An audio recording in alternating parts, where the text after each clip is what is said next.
Bienvenidos y bienvenidas al curso de refuerzo para aspirantes a nuevo ingreso UOS. En este video estudiaremos el curso de Biología semana 5. Tema 3. Características, funciones de los seres vivos.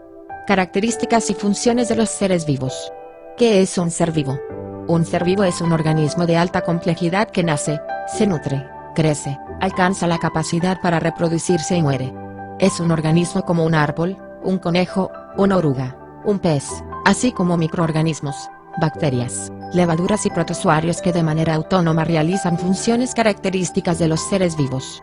También se definen como el conjunto de átomos y moléculas que forman una estructura material muy organizada y compleja, en la que intervienen sistemas de comunicación molecular, que se relaciona con el medio ambiente con un intercambio de materia y energía de una forma ordenada con la capacidad de desempeñar las funciones básicas de la vida: organización específica, metabolismo, movimiento, irritabilidad, reproducción, adaptación y homeostasis, de tal manera que los seres vivos actúan y funcionan por sí mismos sin perder su nivel estructural hasta su muerte.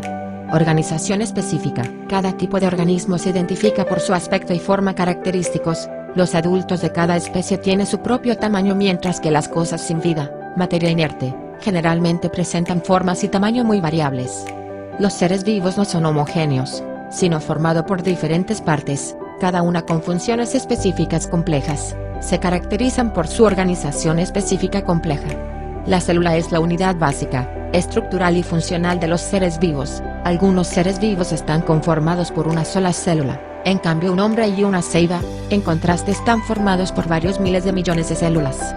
Entre los seres vivos unicelulares se encuentran procariotas como las bacterias, y protistas como Paramecium, figura 1. En los organismos multicelulares, algunos se encuentran en un nivel intermedio, ya sea como una colonia de células, como las esponjas.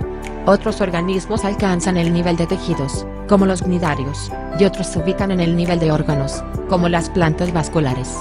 Muchos animales pertenecen al nivel de sistemas de órganos, entre ellos las vacas y el perro, así también como las plantas de un bosque, figura 2.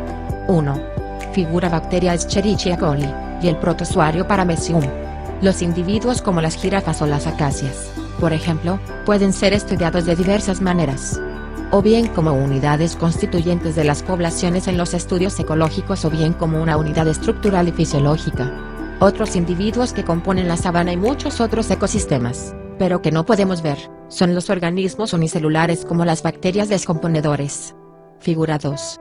Nivel de tejido, esponja de mar y nivel de órgano, lombriz de tierra. Los sistemas de órganos están constituidos por órganos que trabajan en forma conjunta e integrada. En la mayoría de los animales, esta integración y control la realizan el sistema nervioso y el endocrino. En los animales de la sabana, por ejemplo, como en cualquier otro animal incluido el ser humano, los sistemas de órganos son el digestivo, respiratorio, excretor, circulatorio, inmune y reproductor. Los sistemas de órganos permiten que el organismo multicelular tome y elimine sustancias desde y hacia el medio. En el curso de la evolución, aquellos organismos multicelulares que presentaban estas estructuras se vieron beneficiados y pudieron conquistar nuevos ambientes. Figura 3. Sistema de órganos animal y vegetal, en la planta, sistema de raíz y sistema de vástago. Los vertebrados, incluido el humano, Homo sapiens, presentan una serie de características distintivas. Entre ellas, un endoesqueleto óseo articulado, incluidos un cráneo y una columna vertebral que contienen el sistema nervioso central, y un celoma dividido por el diafragma en dos compartimientos principales, la cavidad abdominal y la cavidad torácica. Las células del cuerpo de los vertebrados están organizadas en tejidos, grupos de células que desempeñan una misma función. Los 4 tipos principales de tejidos que constituyen el cuerpo de los vertebrados son: el tejido epitelial, el conectivo, el muscular y el nervioso. Diferentes tipos de tejidos, unidos estructuralmente y coordinados en sus actividades, forman órganos los que, a su vez, trabajan juntos en forma integrada y constituyen el nivel de los sistemas de órganos. Bajo este tipo de jerarquía interactiva se halla uno de los principios más profundos de la biología. La estructura y los procesos reguladores de los organismos más complejos son de forma tal que las partes sirven al todo y el todo a las partes. El cuerpo de un vertebrado, al igual que el de todo organismo multicelular complejo, está constituido por una variedad de células diferentes especializadas. Las células están organizadas en tejidos que son grupos de células que llevan a cabo una función unificada. Diferentes tipos de tejidos, unidos estructuralmente y coordinados en sus actividades, forman órganos como el estómago o el corazón. Se pueden distinguir aproximadamente 200 tipos diferentes de células en el cuerpo humano, que se suelen clasificar en solo 4 tipos de tejidos: epitelial, conectivo o conjuntivo, muscular y nervioso. Hay 4 funciones esenciales que permiten la continuidad de la vida de un animal multicelular. La obtención de alimento, que debe ser obtenido y procesado para producir moléculas que puedan ser utilizadas por las células individuales. El mantenimiento de un cierto nivel de homeostasis en el ambiente interno. La coordinación de las contracciones de los músculos esqueléticos en respuesta a cambios en los ambientes interno y externo, y la reproducción. Metabolismo. En todos los organismos ocurren reacciones químicas y transformaciones de la energía que son esenciales para la nutrición, el crecimiento y la reparación de células, y para la conversión de energía en formas útiles. La suma de todas las actividades químicas de un organismo constituye su metabolismo. Todas las células cambian constantemente por adquisición de nuevas sustancias, a las que modifican químicamente por mecanismos diversos, por formación de materiales celulares nuevos y por transformación de la energía potencial acumulada en las macromoléculas de carbohidratos, grasas y proteínas en energía cinética y calor, al desdoblarse estas sustancias en otras más sencillas. Anabolismo y catabolismo. Figura 4. Figura 4. Vías metabólicas: anabolismo y catabolismo. Los fenómenos metabólicos pueden ser de 2 tipos, anabólicos o catabólicos. Ejemplos del anabolismo: la fotosíntesis y la síntesis de proteínas. Y del catabolismo: la digestión y la respiración celular. El anabolismo comprende las reacciones químicas que permiten transformar sustancias sencillas a otras más complejas, lo que significa almacenamiento de energía y producción de nuevos materiales celulares y crecimiento. Por ejemplo, la fotosíntesis es el proceso de síntesis de carbohidratos a partir de dióxido de carbono y agua utilizando la energía radiante de la luz visible, captada por la clorofila en las células vegetales. Y síntesis de proteínas. Cada proteína tiene propiedades físicas y enzimáticas específicas, lo cual depende de la serie lineal de los aminoácidos. Existen 20 aminoácidos diferentes y cada molécula de proteína está compuesta de varios centenares de aminoácidos. El catabolismo comprende el desdoblamiento de sustancias complejas, con liberación de energía y desgaste de materiales celulares. Por ejemplo, la digestión, proceso por el cual el alimento es desintegrado en moléculas que pueden ser incorporadas por las células que tapizan el intestino, transferidas al torrente sanguíneo y distribuido a las células individuales del cuerpo. Ocurre en etapas sucesivas, reguladas por la interacción de hormonas y estímulos nerviosos. Y la respiración celular, proceso por el cual las células animales y vegetales utilizan oxígeno, liberan dióxido de carbono y conservan la energía de las moléculas alimenticias en forma biológicamente útiles como ATP. Ambos fenómenos ocurren continuamente y presentan relaciones mutuas muy complejas y difíciles de distinguir. Los compuestos complejos son desdoblados y sus componentes vueltos a combinar de otra manera, para formar sustancias diferentes. Movimiento. Es una característica de todo lo que tiene vida, es la posibilidad de desplazarse. El movimiento de muchos animales es evidente, mientras que otros agitan, ambulan, ondulan, reptan, nadan, corren o vuelan mediante la contracción de músculos. En cambio, en los vegetales el movimiento es mucho más lento, menos fácil de observar, pero indudablemente existe. Algunos animales como esponjas, corales, ostras y ciertos parásitos, tienen etapas larvarias de nado libre, pero no se mueven de un sitio a otro en la edad adulta. Estos organismos son llamados sésiles, no cambian de lugar pero están provistos de cilios o flagelos que agitan en forma rítmica, con lo que mueven el agua o ambiente circundante y de esta forma atraen los alimentos y otras sustancias necesarias para la vida. El movimiento puede ser resultado de contracción muscular, agitación de proyecciones celulares microscópicas, los cilios o los flagelos, o de expansión o retracción lenta de una masa de sustancia celular, movimiento amiboideo. En las plantas el movimiento puede darse de forma lenta o con cierta rapidez. Por ejemplo, el movimiento de flujo del citoplasma, ciclosis. En las células vegetales, la orientación de las hojas hacia el sol y el crecimiento hacia la luz, y algunos casos notables por su rapidez como en las hojas de la atrapamoscas de Venus. Figura 5. Figura 5. Diversos tipos de movimiento: tacto, pseudópodo, vuelo y carrera. Irritabilidad. Los seres vivos son irritables, porque responden a estímulos o cambios físicos y químicos de su medio inmediato. Los estímulos pueden producir una respuesta en casi todas las plantas y animales. Son cambios de color, intensidad de dirección de la luz, variación de temperatura, presión o sonido y cambios de la composición química de la tierra, el agua o el aire a su alrededor. En el hombre y otros vertebrados algunas células del cuerpo están muy especializadas y responden a ciertos tipos de estímulos. Los bastones y conos de la retina del ojo responden a la luz. Algunas células de la nariz y las papilas gustativas a estímulos químicos como salado, amargo, dulce y las células de la piel a cambios de temperatura o presión. En animales inferiores y plantas pueden faltar estas células especializadas, pero el organismo entero responde entonces a los estímulos. Los unicelulares responden al calor o frío, a algunas sustancias químicas o a la luz y al contacto de una microaguja acercándose o alejándose. La irritabilidad de las células vegetales no siempre es tan manifiesta como la de los animales, pero también son sensibles a cambios del medio. En ellos los movimientos del flujo pueden ser acelerados o frenados por la intensidad de la luz. Algunas plantas como la atrapamoscas de Venus, que tiene hojas modificadas en bisagra, tiene gran sensibilidad al tacto, por lo que se cierra rápidamente por el contacto de algún insecto en su superficie, o las nastas o nastas, que son movimientos de las plantas como respuesta a estímulos externos, como sucede con la dormilona mimosa púdica, cuyas hojas reaccionan al contacto. Figura 6. Figura 6. Dormilona reaccionando al contacto con la mano. Crecimiento. Es el aumento continuo del tamaño en un organismo como consecuencia de la proliferación celular que conduce al desarrollo de estructuras más especializadas del mismo. También se define como el aumento en el número de células de un organismo, lo que conlleva el aumento de tamaño. Por tanto, el crecimiento se consigue por una doble acción: aumento en el tamaño de las células del cuerpo, y aumento en su número real. Este aumento comienza por las propias células, pasando por tejidos, hasta llegar a órganos y sistemas. Estas estructuras, más desarrolladas, se hacen cargo de realizar el trabajo biológico más importante. Tanto el crecimiento como la división celular dependen de la capacidad de las mismas para asimilar los nutrientes que encuentran en el ambiente en que se desarrollan. Así, los alimentos son degradados y a partir de la energía que ellos brindan, el cuerpo la utiliza para construir nuevas estructuras celulares.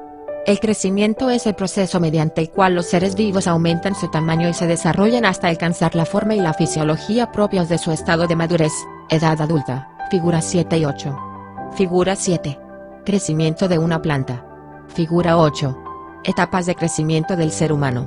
Homeostasis, es la característica de un organismo vivo de poder regular las funciones que existen dentro de él, para mantener una condición estable y constante mediante. La homeostasis es posible gracias a los múltiples ajustes dinámicos, procesos fisiológicos, del equilibrio y los mecanismos homeostáticos o de autorregulación. Figura. Las células, tejidos, órganos, aparatos y sistemas funcionan juntos para mantener condiciones apropiadas en el organismo. Por ejemplo, en los mamíferos, los sistemas nerviosos, endocrino y circulatorio trabajan juntos para regular la temperatura corporal. Los cambios debidos a cualquier causa deben ser regulados por medio de mecanismos fisiológicos de homeostasis para mantener el estado de equilibrio interno de todos los seres vivos, hasta alcanzar una estabilidad en las propiedades de su medio interno. La homeostasis responde a cambios producidos en el medio interno. El metabolismo produce múltiples sustancias, algunas de ellas de desecho que deben ser eliminadas.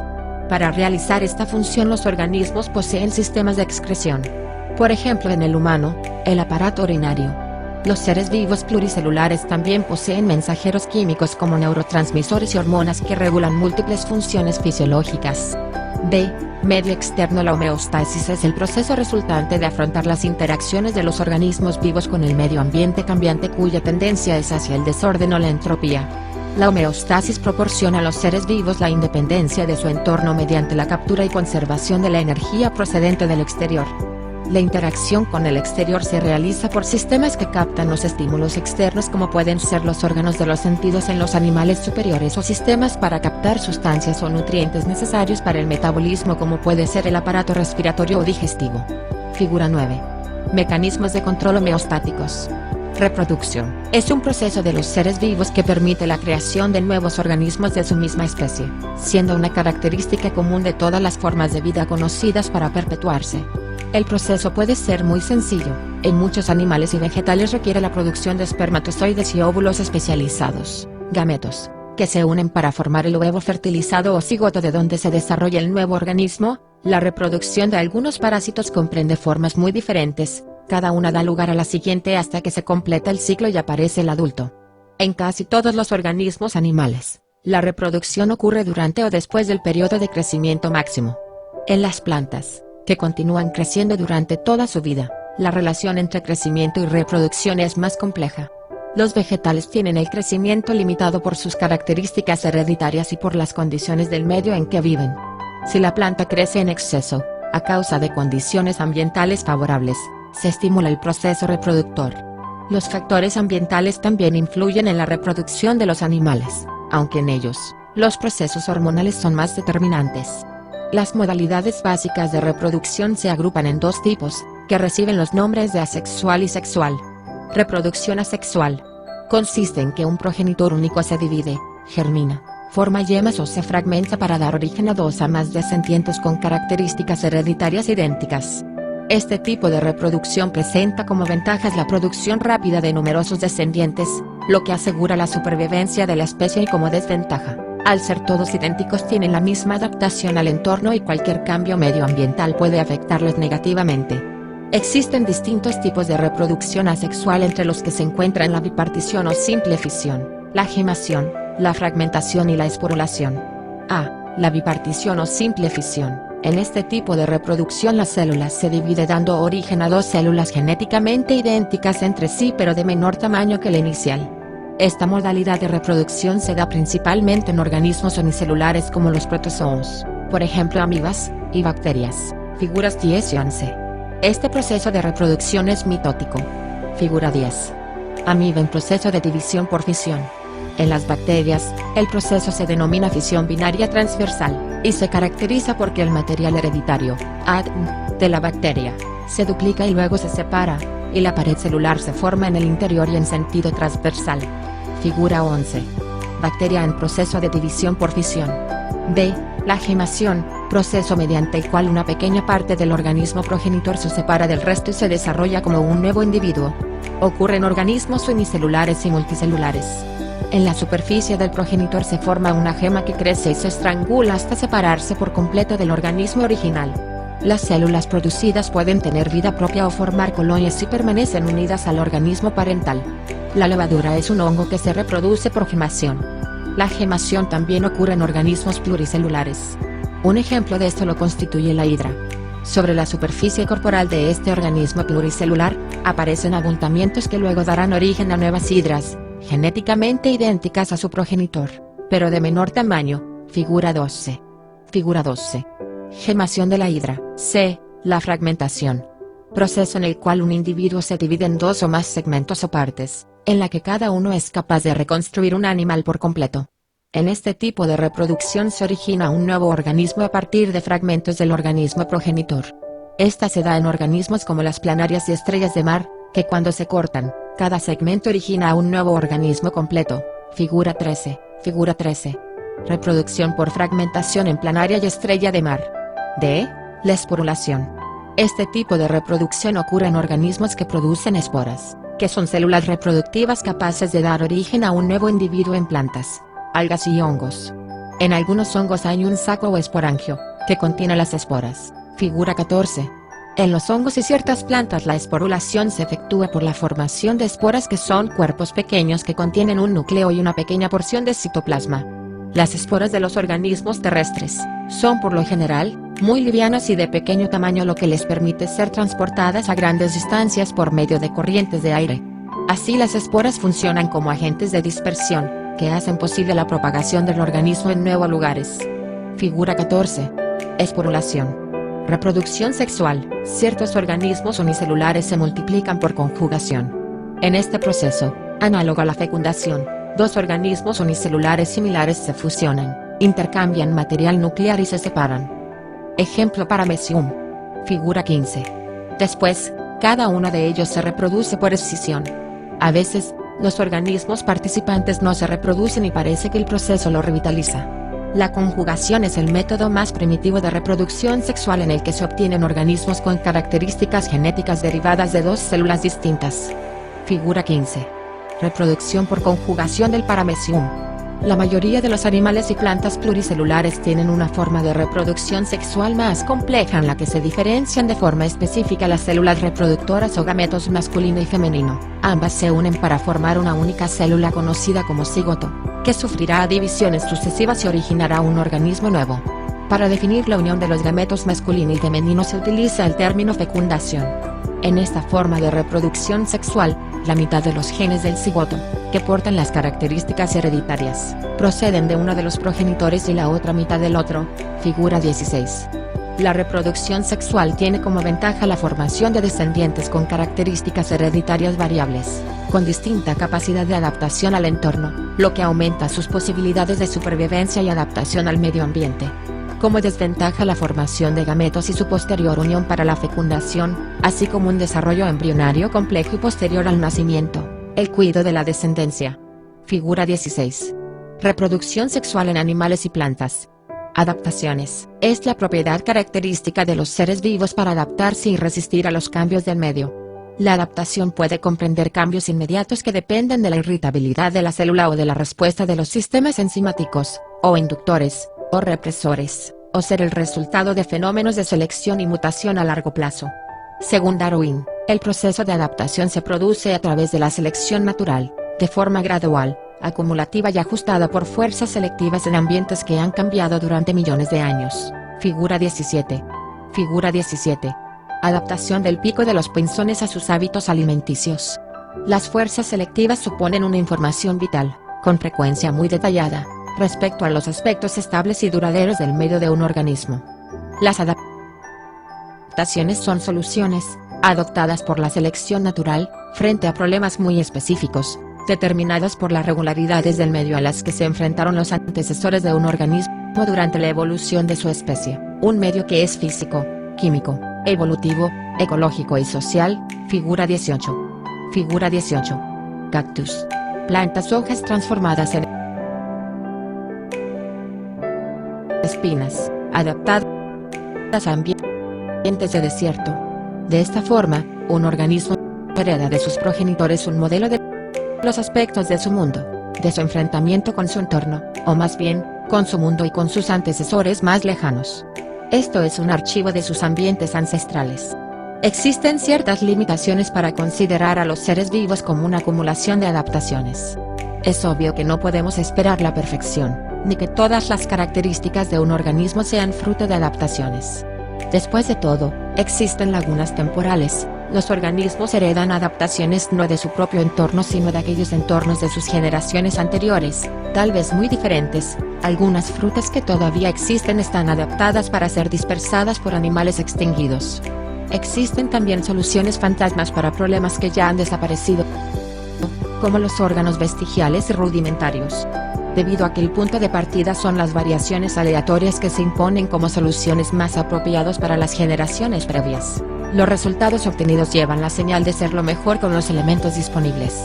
De modo que la historia nos deja un legado de cambios de función, con nuevas adaptaciones que se han renovado desde que se produjeron las primeras. El pulmón primitivo probablemente se convirtió en una cámara de flotación. Y cada solución debe trabajar a corto plazo, en cada etapa. Las adaptaciones tienen consecuencias inintencionadas, efectos fenotípicos secundarios. Por último, la herencia puede manifestarse de forma atípica y tal vez no adaptativa fuera del entorno habitual del organismo. Las arañas que se alimentan de marihuana, benzedrina, cafeína e hidrato de cloral, tejen telas de araña deformadas. No existen algoritmos para decidir cuándo una característica es una adaptación. Pero existen algunas reglas muy eficaces a tener en cuenta.